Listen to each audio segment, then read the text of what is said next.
या संदर्भामध्ये पोलिसांनी एक खुलासा केलेला आहे।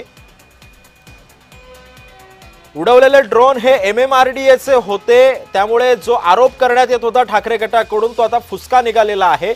मुंबई पोलिसांची ही भूमिका होती। मुंबई पोलिसांनी या संदर्भातला खुलासा केलेला आहे। आपण कसं पाहता या सगळ्या फुसका निघालेल्या दाव्याकडे? मिळालं ना उत्तर, मी म्हटलं थोडं धीर त्या ठिकाणी धरा ना, पण यांना प्रश्नाचं उत्तर नको आहे। तात्पुरती सहानुभूती मिळवण्यासाठी असा प्रयत्न आहे आणि आता ते तोंडावर आपटले।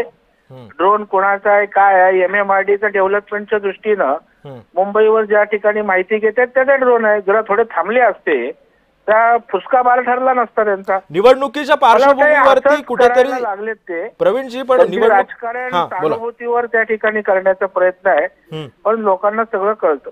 पण प्रवीणजी, निवडणुकीच्या पार्श्वभूमीवरतीच अशा पद्धतीच्या शंका आणि आरोप करत राहायचे? त्यांना फेक नॅरेटिव्हच्या आधारे लोकसभेत यश मिळालं। आता त्यांना वाटतंय की अशा प्रकारचे संभ्रम निर्माण करा, सहानुभूती निर्माण करा, लोकांना काय परिणाम होईल, पण लोकांना यांची नौटंकी कळते। आता बघा ना, जरा ड्रोनचा रिझल्ट येईपर्यंत थांबायला पाहिजे होतं ना, झाला फुसका बार निघाला। पण प्रवीणजी जरा बोला बोला। नाही ठीक आहे, बोला ना। नाही बोला, तुमचा मुद्दा पूर्ण करा, मग मी प्रश्न विचारतो तुम्हाला। नाही, त्याच्यामुळे मला वाटतं आता हे निवडणुकीत हे होतच राहणार रोज। मला वाटतं त्यांना आता धीर धरायला वेळ नाहीये, कारण कुठला तरी इश्यू, कुठला तरी भावनिक लाट, कुठला तरी सरकारच्या विरोधात संताप निर्माण करण्यासाठी वाटेल त्या थरालाही लोक जातील, हे या निमित्ताने मी सांगू इच्छितो।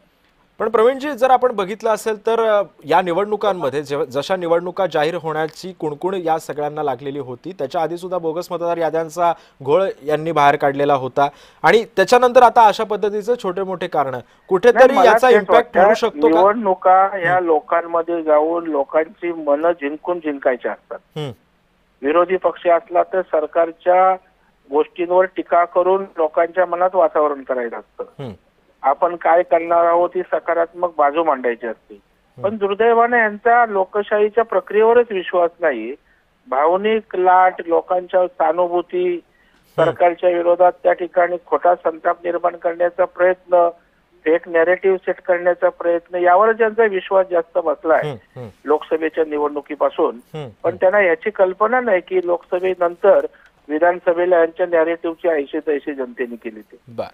धन्यवाद प्रवीणजी, तुम्ही दिलेल्या या सविस्तर प्रतिक्रियेबद्दल। त्यामुळे आपण पाहतोय ठाकरेंचा जो दावा होता तो आता अखेर फुसका निघालेला आहे। हे जे ड्रोन्स होते, हे ड्रोन्स MMRDA उडवलेले होते। कोणत्या तरी सर्वेक्षणासाठी हे ड्रोन उडवण्यात आल्याचा खुलासा जो आहे तो मुंबई पोलिसांनी केलेला आहे। मुंबई पोलिसांची ही भूमिका आहे। उद्धव ठाकरेंनी जो काही दावा केलेला होता तो दावा अखेर खोटा निघालेला आहे। हे जे ड्रोन्स होते, हे ड्रोन्स जे आहे ते MMRDA उडवलेले होते। कोणत्या तरी सर्वेक्षणासाठी हे ड्रोन्स या परिसरामध्ये उडवले जात होते। जे आरोप ठाकरे गटाच्या नेत्यांनी केलेले होते ते आरोप आता सपशेल खोटे निघालेले आहेत।